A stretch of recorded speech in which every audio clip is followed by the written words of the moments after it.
Hello guys, welcome to बायोगुरु, आपका अपना channel. तो आज हम डिस्कस करने वाले हैं post fertilization structures and events. देखिए, आफ्टर फर्टिलाइजेशन बहुत सारे मॉडिफिकेशंस होते हैं। So development of endosperm and embryo, maturation of ovules into seeds and ovary into fruit are collectively termed as post fertilization event because ovule का conversion seed में होगा and ovary का conversion fruits में होता है। देखिए, अब आपने सीड्स का फॉर्मेशन देखा एंड फ्रूट्स का फॉर्मेशन देखा। अब हम बात करते हैं एंडोस्पर्म की। एंडोस्पर्म ओव्यूल आपका सीड में कन्वर्ट हुआ है। सीड के अंदर दो चीजें हैं, एंडोस्पर्म एंड एम्ब्रियो।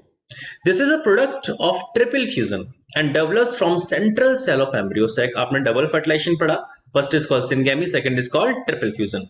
तो ट्रिपल फ्यूजन से एंडोस्पर्म का फॉर्मेशन होता है और सिनगेमी से आपके जायगोट का फॉर्मेशन होगा एंड जायगोट आपका एम्ब्रियो डेवलप करेगा। सो नाउ बिकॉज इसका जो फॉर्मेशन है वो ट्रिपल फ्यूजन से हुआ है, that's why it is triploid tissue and the cells of this tissue are filled with the reserve food material। इसमें reserve food material क्यों होगा? Because आपके एम्ब्रियो को ग्रो करना है और एम्ब्रियो को ग्रो करना है, डेवलप होना है, तो सिंपल सी बात है, उसे न्यूट्रिशन नरिशमेंट की रिक्वायरमेंट होती है।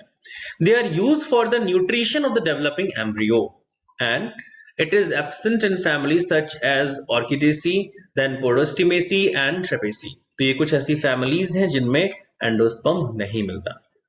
And the stony endosperm is present in betel nut and date palm। देखो काफी हार्ड इनका एंडोस्पर्म है। And diploid endosperm is found in the Oenothera। And mature seeds are of two type। अब जो seeds का maturation हुआ, तो mature होने के बाद सीड्स भी आपके दो तरह के हैं। वो किस बेसिस पर है? उनका बेस है endosperm. So first is called non endospermic और एक्स एल्बुमिनस सीड्स, मतलब ऐसे सीड्स जिसमें एल्बुमिनस नहीं बचा। डेवलपिंग एम्ब्रियो ने कंप्लीटली कंज्यूम कर लिया एंडोस्पर्म को, ऐसे एंडोस्पर्म को बोलते हैं नॉन एंडोस्पर्मिक और x albuminous seeds. In seeds like gram, pea, groundnut, the endosperm is completely consumed by developing embryo. Thus, the seeds are called non-endospermic or ex-albuminous seeds. Second, endospermic or albuminous seeds. In monocots and castor bean, embryo does not consume all the endosperm। ये जो developing embryo है वो consume नहीं कर पाएगा आपके endosperm को। So it persist in the mature seeds. Such seeds are called endospermic और albuminous seeds. In these seeds food is stored in endosperm, just like wheat, maize, barley, sunflower, coconut etcetera. Now अब बात करते हैं embryo की। देखिए, अभी हमने ovule के अंदर दो चीजें बताई थी आपको, first is endosperm, second is embryo. Endosperm को डिस्कस कर लिया हमने, now we will discuss about the embryo. The development of an embryo from a zygote is called embryogeny। उस प्रोसेस को हमने क्या कहा? embryogeny। And embryo develops at the micropylar end of the embryo sac where the zygote is situated। देखिए, अब आपका जो egg apparatus था, मतलब सिनर्जिड एंड एग सेल, वो किधर है? माइक्रोपाइलर एंड की तरफ ही है। तो जायगोट का फॉर्मेशन एंड एम्ब्रियो का फॉर्मेशन आपके माइक्रोपाइलर एंड पर ही होता है। Most zygote divides only after certain amount of endosperm is formed। जब तक कुछ अमाउंट एंडोस्पर्म का नहीं बन जाएगा तब तक जायगोट डिवाइड करना स्टार्ट नहीं करते, because it is an adaptation to provide assured nourishment और nutrition to the developing embryo। because simple सी बात है, अगर एम्ब्रियो को ग्रो करना है तो एम्ब्रियो को रिक्वायरमेंट होगी नरिशमेंट की, न्यूट्रिशन की, वो उनको एंडोस्पर्म से मिलता है। It means endosperm development proceeds embryo development. Early stages of embryogeny are similar in both monocots and dicots। Now, stages in embryo development in dicot। देखिए, डाइकॉट एंड मोनोकॉट में अलग अलग स्टेजेस हैं। हम डाइकॉट की बात करेंगे। डाइकॉट में सबसे पहले जायगोट का फॉर्मेशन हुआ। जायगोट का फॉर्मेशन होने के बाद टू सेल स्टेज का फॉर्मेशन होगा। टू सेल के बाद प्रो एम्ब्रियो बनता है, then globular embryo, triangular embryo, heart shape embryo and mature embryo का फॉर्मेशन होगा। जब मैच्योर एम्ब्रियो का फॉर्मेशन होता है तो वहां पे कोटिलेडॉन्स का फॉर्मेशन होगा, बिकॉज इट इज डाइकॉट, इसलिए इसमें टू कोटिलेडॉन्स होंगे। और अगर मोनोकॉट होता है इसमें सिंगल कोटिलेडॉन होता है। Dicot embryo, a typical dicot embryo consist of an embryonal axis tigellum and two cotyledons. अब देखिए, एम्ब्रियोनल एक्सिस पर टू कोटिलेडॉन है, मोनोकॉट्स में सिंगल होगा। अभी हम डाइकॉट की बात करेंगे। The portion of embryonal axis above the level of cotyledon, अगर कोटिलेडॉन से ऊपर है इट इज कॉल्ड एपिकोटाइल, उससे नीचे होगा it is called hypocotyl. Is the epicotyl which terminates with the plumule और stem tip. First apical bud of shoot, and ये आपके शूट का फॉर्मेशन करेगा. And the cylindrical portion below the level of cotyledon, और जो cotyledon से नीचे का पार्ट है, it is called hypocotyl, that terminates at its lower end in the radicle और root tip. The root tip is covered with the root cap.